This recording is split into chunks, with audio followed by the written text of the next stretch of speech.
we're 30 days away from the world premiere of Goodbye Promise, and we know this is something you deal with quite a bit in your field, and so we're just wondering. You typically deal with bigger films, but we're wondering some early advice you can give to us. You know, the things that we should be doing right now for Goodbye Promise that we should do, and we're hoping that in turn that this could be helpful to other independent filmmakers that are going to watch this. Absolutely, absolutely. Yeah, I mean, the first thing I like to do is kind of work backwards, right? You know, I use the Covey system with a lot of the clients. It's like begin with the end in mind, right? So if you're an independent film, you don't have a big budget for a massive publicity campaign, and you're up against the grain where your film is a few weeks out from a theatrical premiere like you guys. I go backwards and think, what do I want to do? I want to pack the house. I want to have positive stories come out about our project to take it to the next level, whether it gets picked up by a network or if it gets sold on VOD. We want positive things to come after it, and then you just start working your way backwards. So how do we get the public there? Do we have a budget for advertising? If not, can we do some kind of barter deal with a magazine? Can we do a partnership with an online publication or something? Any filmmaker can do that. You guys have already won half the battle because by getting a theatrical screening, that's a very big accomplishment. A lot of filmmakers struggle for years and get it, submit to hundreds and hundreds of festivals, and the film never sees the light of day. It never gets into a theater. So that's a very big accomplishment. So I think you can, possibly partner with a publication, and then I would start thinking about influencers in the space, not only media and press, but people who can create a social chatter to create a word of mouth. Because you're an independent film, you don't have the massive budget of the studios or even the mini majors, so you got to be kind of creative with it. So, think about the themes from your film, and think about people in the online space that can say a few things, that can start a conversation, that could hype up the screening and bring them out. And you can work with those kind of partners on two levels: A, to talk about the film, to drive the audience there, and B, to go on the record and use their words as testimonials on your packaging, on your website, on multiple platforms. See, right now it's like, this is guerrilla filmmaking 101. This is with all the platforms, all the social media, with the Pinterest and the Twitter and Tumblr and all these platforms that exist right now. You can capitalize on it. So, going backwards, identify these influencers. Maybe these 10 to 15 people that can create the online chatter. So I would use them. I would also use some good media. I would create a hit list of press that you can possibly send out screeners to, so they can do some positive reviews. You're 4 weeks out, it's got to move quick. And then B, possibly create some kind of event, a pre-event, whether it be like a small cocktail. You don't have a budget to get a massive screening roundtable area. So, talk to your family, your friends about hosting some kind of event where you can invite maybe some media to speak with your cast and speak with yourselves as the filmmakers, and you can drive those stories out. And what you got to do, though, is what I like to do is I like to time things to a date for things to hit. So all your campaign, whether it be social or traditional publicity, which is, we're talking about press, any bits of news, whether it be my talent talking about the film to a particular outlet, or I get, I don't know, a friend of mine that works at Barnes & Nobles, and he has a big Twitter following, and he can talk about tuning into the screening.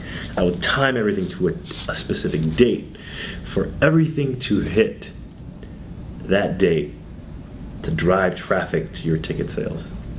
What I mean by that is, if we schedule these things and we schedule a little event, and we do a round table and everyone's talking, we gather everything and we tell everyone to don't post your story until 2 weeks from now, that Monday. And that day it's just your all-out press day, and they're sending stuff out, and you're just getting multiple platform hits everywhere. So people can't be anywhere without hearing about your film. And a lot of the campaigns work this way. In our case, it's June 1st, and we've been, we're press ourselves, and we deal with the media, and we have those same sort of things where, like, they tell us, And in a lot of cases, they're saying like, don't release any information until that day. Yeah, they're embargoing. Until that day. So is that the best way to do it? Absolutely. Where we could say like, literally, we don't want you to release any information until June 1st? Yeah. Or by that point, for a small film, is it too late? Too late. It's too late. You want to give them like a couple of weeks to be able to purchase their tickets, you know? So time it 2 weeks before that, you know, for them to hit. And they're doing that because, you know, there's a theatrical window, and there's the TV window, the cable window, and the network. So what they do is they're dealing with the theatrical window, and so they know the film is about to come out, and there's a window of time that they allow these stories to come out for people to make their plans for the weekend. That first, you know, with the traditional films, it's box office, you know, so they're dealing with a lot of the box office things. So what is it like on those type of films? It'll be, you know, the week of the film. It's after the premiere. So you guys, Film Courage covers premieres. They'll tell you to wait after the red carpet interview. Don't release this until, and you know, in my space, I deal with a lot of stuff that's not even just hitting, releasing. I'm dealing with development, acquisitions, people acquiring projects, but I still have to deal with timing stories, because we deal with you know, exclusives and giving certain outlets other stories. So you got to be there's always time. But anyhow, what's also important is you guys have a lot of backers behind this film, and these people are your voices, and I feel that they need to support you. I feel like you should create a press release. That's a part of the going backwards plan. You got to create a official press release that talks about the film, who, what, when, where, why, that is premiering. This is, you know, this is our world premiere. This is the theatrical run. This is, you know, why it's happening. This is who is in it. And all those details, and that press release can be your template. You can use that for multiple things. Give it to all of your 250 people that, you know, contributed to this film. They need to send it to all their networks, in addition to the link to purchase the tickets. You can use that tool also for the reviewers when you're sending it to them, and the influencers when you're sending it. This is your framework, you know? And then if you have time, you know, prepare a press kit. But it sounds like we're pressed for time.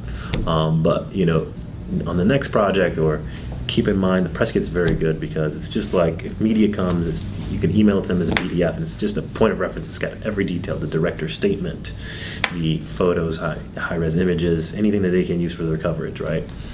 But it sounds to me like definitely a press release. Definitely type into the 250 people that are backing you. And if it's any other film, any other filmmaker, you know, you have a crew that work for you. These people they want to see the film be successful as well. So I would utilize that and rally the troops. You know, you're like the shepherd. Just rally them, you know, and lead the charge. And then you know, I know we talked about it before offline, is the wire distribution. Sometimes that it's good for just exposure. You know, there's some free news wire services out there. It's just good to put your news on the wire, and there's your film. Remember, yes, it's important that you have this theatrical run. This is the most important thing. It's a huge accomplishment, right? No matter how it goes, you have it. You got that. That's huge. It was in theaters, right? But remember, you're going to do another project after this. So you got to have a point of reference. So when someone's Googling your name, your information has to be, you know, it's your credit. That's your baby. So it's important. It's almost like you want to have sort of that time wall. Yes. Where things exist at different points in time. Absolutely.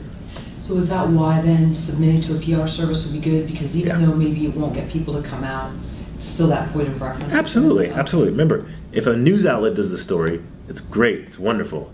You can't control it completely. This is the reporter's interpretation of the story.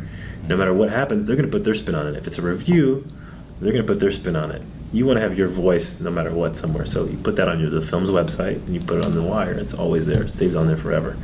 And that brings me back to another point, is the reviews is, you know, you got to kind of determine, you know, you got to make a decision. You know, different campaigns are like, all right, we're going to do a review campaign.